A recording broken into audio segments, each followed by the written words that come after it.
I never thought I'd be the person writing something like this. 2 days before the most important day of my life, I discovered the person I trusted more than anyone had been lying to me for months, maybe even longer. It all started a few weeks before the wedding.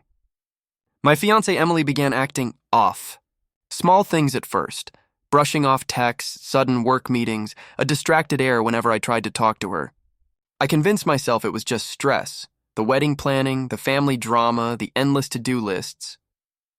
But my gut told me something was wrong, something she was hiding. The first time I felt the shadow of doubt creeping into my mind, I brushed it away. I told myself I was paranoid, that trust was what held a relationship together. But as days passed, little signs stacked into an undeniable pattern. She guarded her phone, laughed in ways that didn't include me, and occasionally froze whenever I walked into a room. Something was happening and it wasn't innocent. 2 days before the wedding, I couldn't ignore it anymore. I made the decision I had sworn I'd never make. I checked her phone. At first, I justified it, just one look, just to confirm that nothing was wrong. But what I found shattered me. Messages. Intimate, flirty, unmistakable messages with another man. Not just a colleague or casual acquaintance, but someone she had lied about repeatedly. The texts weren't apologetic. They were planning future meetings, discussing secret rendezvous, sharing inside jokes she had hidden from me. I stared at the screen, numb. My stomach twisted, my hands shook. 2 days. 2 days before our wedding, and she had been planning this behind my back.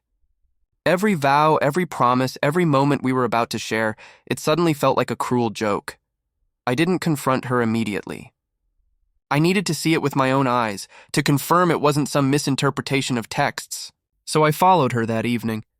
She told me she was going to meet a friend for drinks. I parked a few blocks away from the bar, keeping my distance. And then I saw them. Emily and another man, her coworker, leaning close, laughing, hands brushing, whispering. And then, the kiss. A betrayal so vivid and undeniable that my vision blurred for a moment. I drove home in a daze, the betrayal burning through me. But a strange calm took over. I realized that confronting her on the spot wouldn't suffice. I needed proof. I needed something irrefutable. I needed her to face the full weight of what she had done. I spent that night meticulously documenting everything. Screenshots, timestamps, photo evidence, and the messages themselves.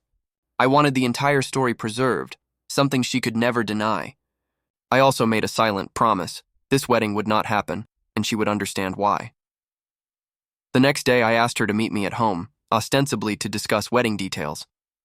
She arrived, cheerful, unsuspecting, in the same outfit she had meticulously chosen for our rehearsal dinner. She smiled nervously and asked if everything was okay. I gestured for her to sit, my hands trembling slightly, but my voice remained calm, cold. I placed my phone on the table and started scrolling. Every message, every picture, every bit of evidence appeared before her. Her face went pale, eyes widening in disbelief. She started, her voice shaking.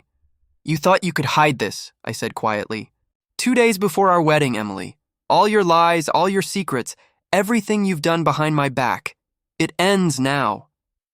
Tears streamed down her face. She fell to her knees, begging, pleading, promising it was a mistake, that she loved me, that it would never happen again. But trust shattered in an instant cannot be rebuilt with words. I couldn't marry her, not like this. Not after everything I had just learned. I called the vendors, canceled the venue, notified friends and family. Every call, every message carried the weight of betrayal. She was shocked, panicked, humiliated, but not in a public spectacle. The humiliation was private, inescapable, and devastating. Her actions laid bare to everyone who mattered in her life. The days that followed were surreal. I felt a mixture of grief, rage, and relief. Grief for what could have been, rage for what was, and relief that I had discovered the truth before committing to a lifetime of lies. I changed our shared locks, removed her access to accounts, and began the slow process of reclaiming my life. But it wasn't just about revenge. It was about clarity. About taking control after the betrayal had left me feeling powerless. I spoke to friends and family, letting them know the truth without embellishment.